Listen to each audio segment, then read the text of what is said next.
आज कृषि विज्ञान केंद्र पे हम लोगों ने क्राफ्ट कैफेटेरिया के माध्यम से, चूँकि भारत सरकार और प्रदेश सरकार की मंशा है कि रबी मक्का को कैसे बढ़ावा दिया जाए, तो इसी के तहत हम लोग क्राफ्ट कैफेटेरिया में नवंबर माह में मक्के की बुआई किया गया है। अगर एकड़ में बात करते हैं तो देखिए 1 एकड़ में 10 किलो बीज लगता है।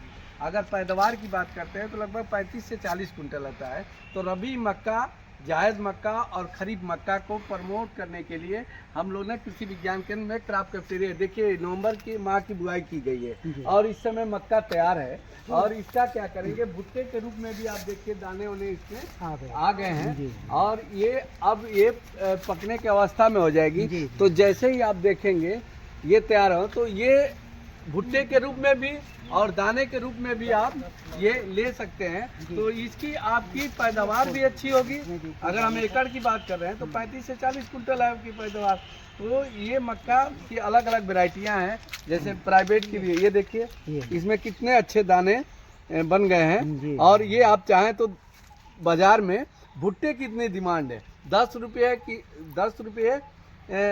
रुपये के एक या 15 रुपये का एक भुट्टा भी मिल रहा है। और यहाँ बाजार भुट्टे की अच्छी, आप देखिए यहाँ पे पुलिस चौकी के बगल में बीकापुर रोड पे मक्के की पूरी दुकान लगी है। गोंडा से कहाँ से मक्का रहे, तो हम लोग अयोध्या जनपद में क्यों न मक्का की खेती करके इसको बढ़ावा के आए। तो इसीलिए कृषि विज्ञान केंद्र ये ध्यान दे करके मक्के की खेती को बढ़ावा करने के लिए रबी में, जायद में और खरीफ में मक्का का, क्या मैडम आप कुछ इस सब में बता सकते हैं कि मक्का की खेती फायदे है कि नहीं? जी, सबसे पहले तो मैं सर आपको धन्यवाद करती हूँ कि आपके द्वारा हम लोगों को जो तकनीकी सहयोग मिल रहा है कृषि के क्षेत्र में, इससे हम लोग काफ़ी जो है आगे व्यवस्थित कृषि कर पा रहे हैं। दूसरा मक्का, और ख़ास करके हम अयोध्या में रहने वाले हैं, तो अगर हमारे यहाँ दूसरा आके कोई बिजनेस कर रहा है तो क्यों ना हम ही करें। मक्का का क्यों नहीं बढ़ावा किया जाए? और अगर मक्का क्या है कि ये नकदी फसल है। देखिए जब हम इसको कच्चा भी खड़े, जैसे अब हमारा भुट्टा है तो कच्चा मानते हैं, कच्चा भी दिख रहा है और पक्का यानी दाना बन जाने पे भी बेच रहे हैं। जबकि अन्य फसलों की अपेक्षा इसकी पैदावार भी इससे 1 गुना ज़्यादा।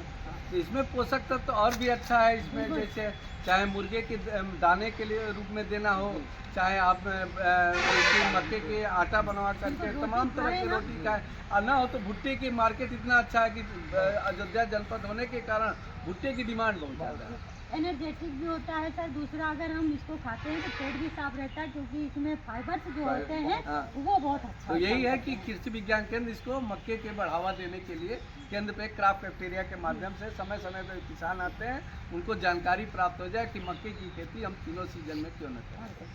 कहना चाहेंगे अपने किसान भाइयों से कि अन्य फसल जो हम बो रहे हैं तो उसमें हम एक आध फसल आप एक बार जरूर मक्के की खेती करके देखें और इसके फायदे भी जाने। आम गुठलियों के दाम वाला इसका हाल है और ये बहुत ही अच्छी खेती है। तो यही देखिए कि जब गेहूं की बात होती है, अगर हम बात करते हैं तो गेहूं हम लगाते हैं तो गेहूं हमारा 24 कुंटल 25 कुंटल प्रति एकड़ निकलता है। और मक्के की यही कंपैरिजन करेंगे तो 35 से लेकर के 40 कुंटल लगता है। और रेट की भी बात करेंगे तो भुट्टे के रूप में लेते हैं तो 10 रुपये से लेकर 20 रुपये तक आपका फायदा होता है। तो ये हम लोग को ध्यान देने की है, मक्के की फसल हमारी अधिक आमदनी प्राप्त की जा सकती है।